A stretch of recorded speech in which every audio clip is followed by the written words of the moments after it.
RTO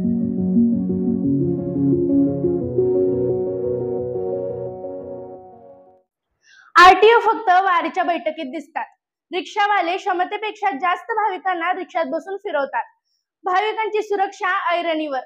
Ashadhi एकादशीसाठी पंढरपुरात 10-15 लाख भाविक येत असतात। आषाढी वारीची तयारी जवळपास 2 महिने अगोदरपासून सुरू होते। जिल्हा अधिकारी, पालकमंत्री आणि मुख्यमंत्री आषाढी वारीच्या नियोजनात जातीने लक्ष घालत असतात। भाविकांना कोणत्याही प्रकारची गैरसोय होऊ नये म्हणून शासन आणि सरकार हे प्रयत्न करताना दिसत असते। मात्र प्रशासनातील काही घटक केवळ बघ्याची भूमिका घेताना दिसत आहेत। त्यातीलच एक म्हणजे आरटीओ प्रादेशिक परिवहन कार्यालय। या कार्यालयाचे अधिकारी पंढरपूर वारीच्या नियोजनासाठी येत असतात। मंत्र्यांचा केवळ प्रोटोकॉल पाळतात, मात्र भाविकांच्या सुरक्षेकडे दुर्लक्ष करतात। पंढरपुरातील रिक्षावाले एका रिक्षामध्ये क्षमतेपेक्षा जास्त भाविकांना बसवतात, त्यामुळे अपघात होण्याची दाट शक्यता असते। आषाढी वारीसाठी प्रादेशिक परिवहनचे 5 ते 6 टीम कार्यरत असतात। मात्र या टीम रेस्ट हाऊस किंवा विठ्ठल मंदिर भक्त निवास या ठिकाणीच रेंगाळताना दिसतात। तसेच प्रोटोकॉल म्हणून अधिकाऱ्यांच्या मंत्र्यांच्या बैठकांनाच हजेरी लावतात। एसटी स्टँड, रेल्वे स्टेशन येथून विठ्ठल मंदिराकडे किंवा दर्शन झाल्यानंतर चोपाळा येथून रेल्वे स्थानकाकडे जाण्यासाठी रिक्षावाले एका रिक्षामध्ये जवळपास 10 ते 15 भाविकांना रिक्षामध्ये बसवतात। एका रिक्षाची आसन क्षमता 3+1 असे असते।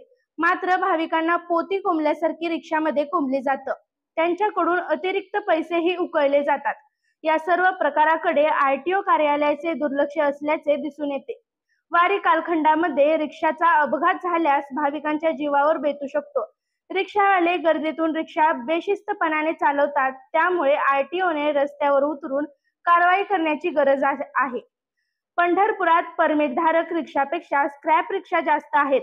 परमिटधारक रिक्षावाल्यांचा धंदा स्क्रॅप रिक्षावाले पळवतात, त्याकडे आरटीओने लक्ष दिले पाहिजे।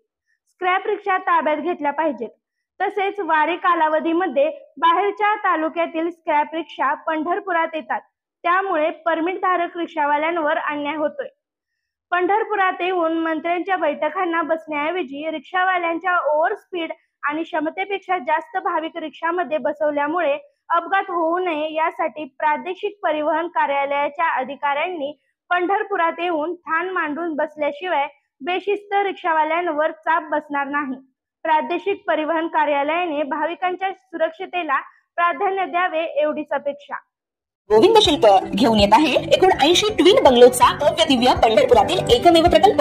आमच्या प्रकल्पाची वैशिष्ट्ये: मनाला शांती देणारं महादेवाचं मंदिर, मुख्य रस्ता सुमारे 30 फुटांचा, अंतर्गत रस्ता सुमारे 20 फुटांचा, ग्रामपंचायत योजनेचा प्रत्येक बंगलोजला स्वतंत्र नळ, सांडपाण्याची सुरक्षित विल्हेवाट, सर्व टाइल्स ग्लॉसी आणि नामांकित कंपनीच्या, सर्व स्टेअर, खिडक्या, चौकटी सुपर ब्लॅक ग्रेनाइट, दोन्ही अटॅच बाथरूम पूर्णपणे टाइल्स, पंतप्रधान हर घर नल योजना पूर्णत्वाकडे, bathroom, basin, kitchen CP fittings हे जगवार कंपनीचे, स्टील वर्क पूर्णपणे जुंदाल कंपनीचे, 1000 लिटर पाण्याची टाकी, 150 लिटर सोलर वॉटर हीटर सोबत वॉटर प्युरिफायर, प्रत्येक बंगलोजला स्वतंत्र पार्किंग, दर्शनीय भाग पूर्णपणे डॅटो टाइल्स, टाटा प्रवेश कंपनीचे आकर्षक भक्कम दरवाजा, फुटी उंचीचे सुरक्षित कंपाऊंड। मग विचार काय करताय? गोविंद शिल्प, पत्ता गट नंबर 95, हॉटेल अंगण शेजारी, टाकळी रोड, पंढरपूर।